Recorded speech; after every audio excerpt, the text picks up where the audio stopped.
I'm Effie and this is What Effie Reads. I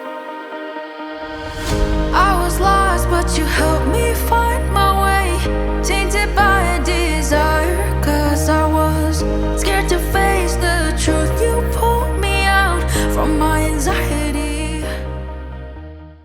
Today I'm going to be doing just a really quick video going through the 5 books that I'm going to be making a priority in 2022.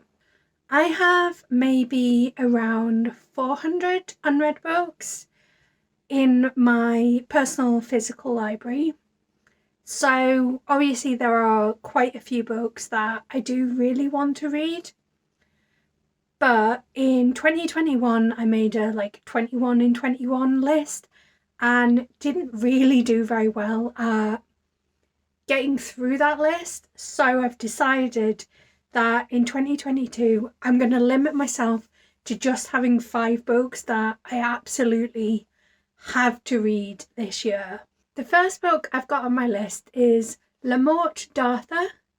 I'm really sorry, that was probably terribly pronounced, by Sir Thomas Malory. This is quite a chunky book, but it's one that I'm really interested in. I managed to read War and Peace in 2021 and I did have help from an audiobook, but my thinking is every year I want to prioritise at least one tome, and this is my tome that I want to read this year. I don't know all that much about this. I believe it's all about Arthurian legend, which is something that I don't know a terrible amount about, and what I do know has me quite intrigued. So I'm really interested to get stuck into it and learn more about Arthurian legend.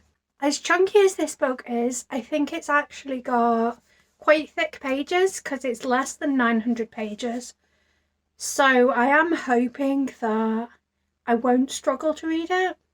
The next book on my list is Hamlet by Maggie O'Farrell, and this is the Waterstones Book of the Year edition. I've heard some really excellent things about this, so I'm very excited to read it. Obviously it's an incredibly beautiful edition. It's got a ribbon bookmark. There's no blurb on the back, so I'm going to see if there is a blurb. Oh, that's cool. The blurb's on the end papers. The blurb seems quite vague. There's talk of a set of twins. It's inspired by the son of a famous playwright. Apparently this is a book that leans into Shakespeare but also doesn't require too much knowledge of Shakespeare. At least that's the impression I've got of it. But I'm very interested to read it. It doesn't look terribly long. And yeah, hopefully I'll get to it this year. The next 2 books that we've got on my list are a graphic novel and a manga. So the manga is Deafno, and I've actually got the bind-up edition of all of the volumes. So it's really quite chunky. But obviously, it being a manga, it probably isn't going to take a terrible amount of time to read. It is really weird because it's short but very, very chunky. I've read the first 2 volumes of this because I had the individual volumes, and then I saw that it was about £35 for this all-in-one edition, so I decided to take the leap and read it. Follows a character called Light who gets his hands on a notebook where if you write the name of a person into the notebook, they will then die. And there's all kinds of rules around it, and it gets more and more complex as the story goes on.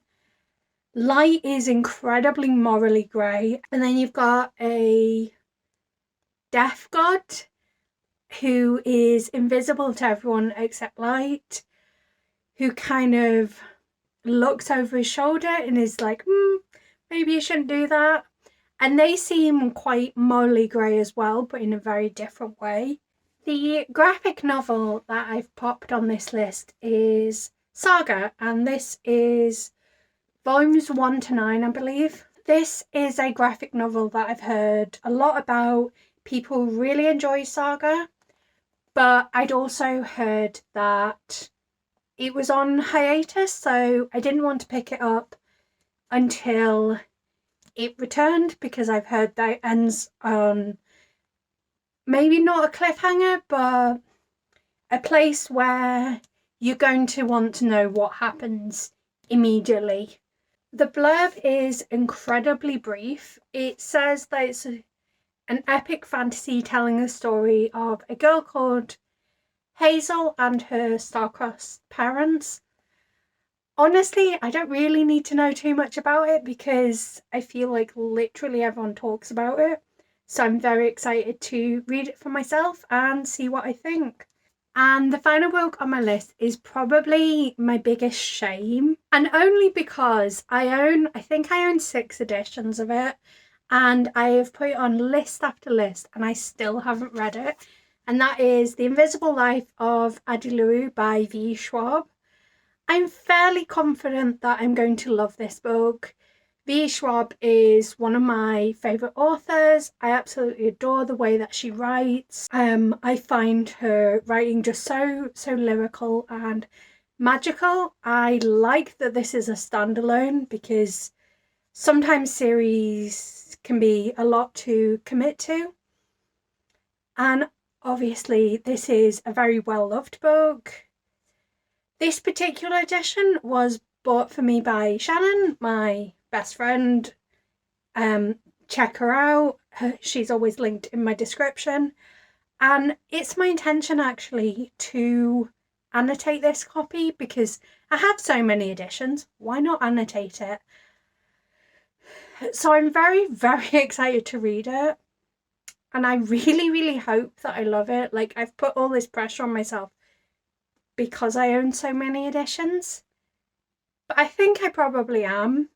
What I know of this, I think it spans 200 years and it involves a girl called Addie LaRue who makes a Faustian deal with the devil.